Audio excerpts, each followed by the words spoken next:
here, top of the hour on the East Coast.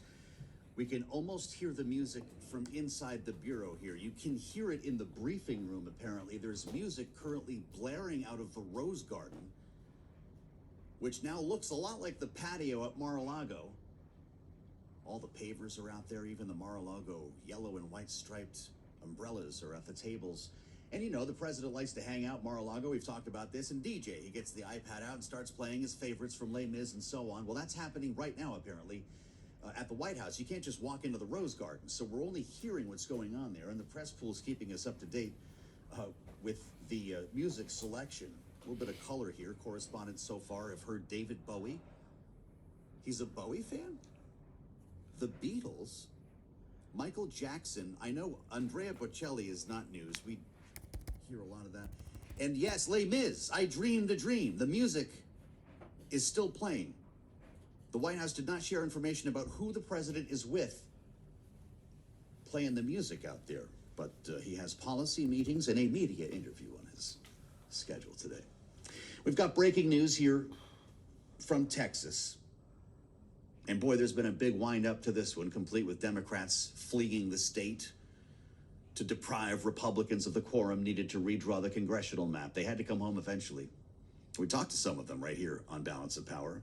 And I can tell you that Governor Greg Abbott has signed a new congressional map into law. It just happened, securing an additional, just like they planned, 5 Republican-leaning U.S. House districts ahead of the midterms in 2026. Now, this is probably not new to you if you listen to this program, because what just happened in Texas may well tip off a chain of events in other states, beginning with California, where Governor Gavin Newsom, of course, is moving to redraw their congressional map to blunt the impact of what's happening in Texas. They're looking at Indiana, Missouri, Florida. This could keep going all year, talking about redistricting. And it's gotten the attention of former President Barack Obama, who is somehow jumping back into the political fray here, at least on social media. He's been in touch with Democrats from Texas, as we've told you. And he's up on social media today with a warning, including an appearance with his former Attorney General Eric Holder. Let's watch and listen.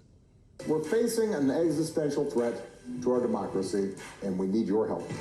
Right now, in states across the country, like Texas and Florida, these extreme conservative politicians are announcing and acting on plans to slice and dice House districts with the goal of preserving their own power while diluting the voting power of communities of color. They're doing the same thing in Ohio, trying to give one-party control over almost 90% of congressional seats. Diluting the voting power of communities of color.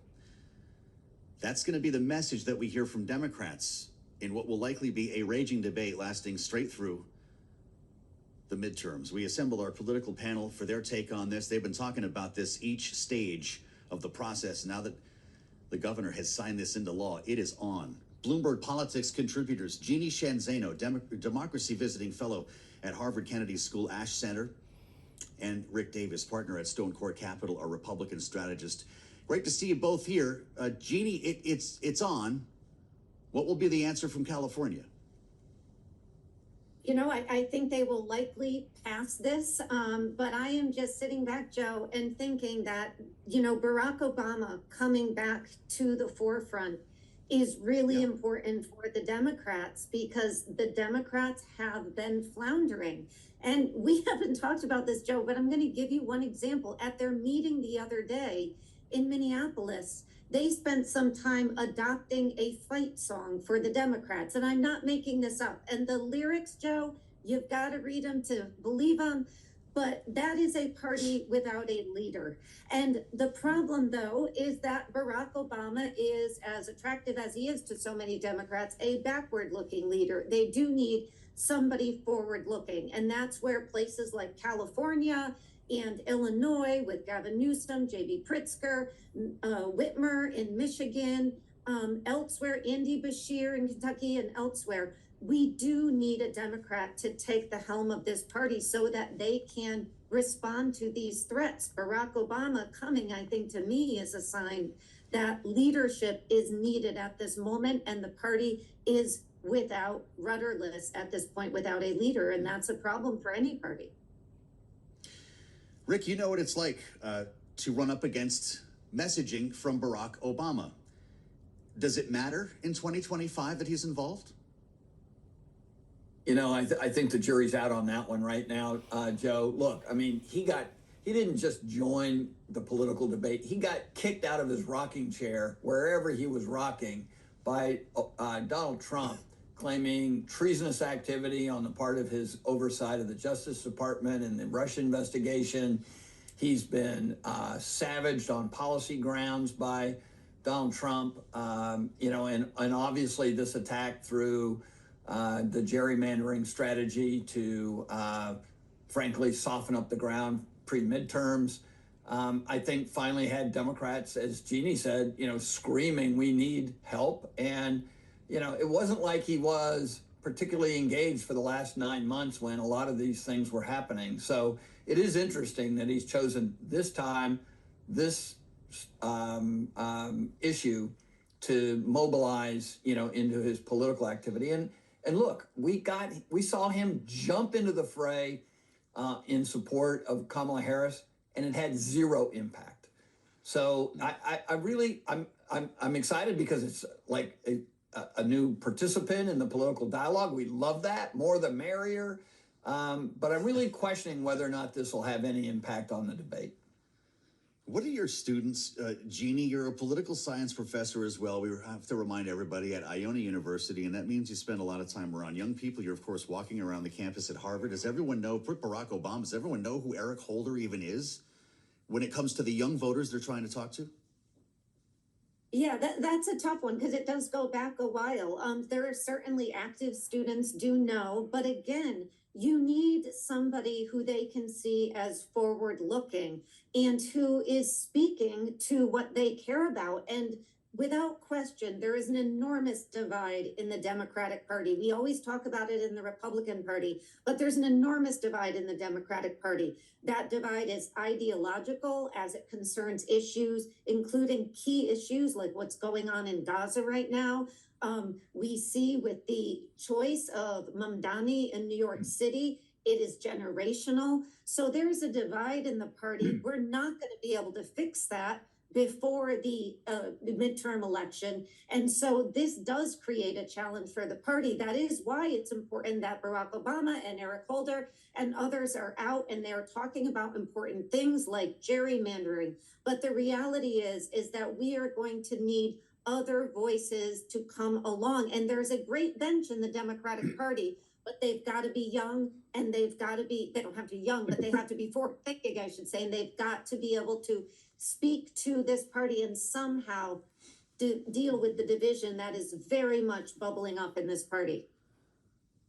Well, I have to ask you both about the return of lawmakers. This is Labor Day weekend coming up. I hope you both have a long weekend and some fun with friends and family, because lawmakers are going to be marching in parades and then they're getting on planes to come back to Washington. I guess Tuesday's fly-in day, so it'll be kind of a partial week, but they're going to be coming back to a different Washington than the one they left. As you both know, we've got National Guard troops walking around. They're putting up checkpoints. I go by them half the time on my way home from New York, where you see ICE agents, DHS, DEA, and the president, of course, federalizing law enforcement to an extent, at least here in Washington, D.C.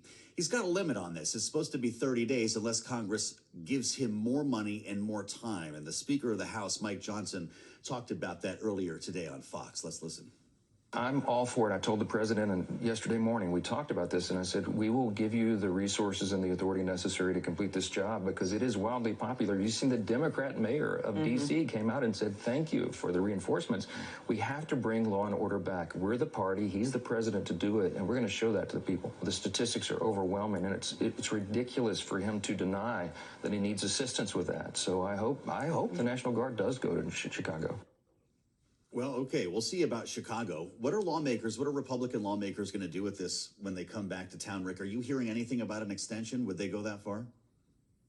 Yeah, look, if the president asks for one, he will get one, I'm sure, on a party line vote. And yet, you know, the only thing I really have concerns about is this idea that somehow it's overwhelmingly popular.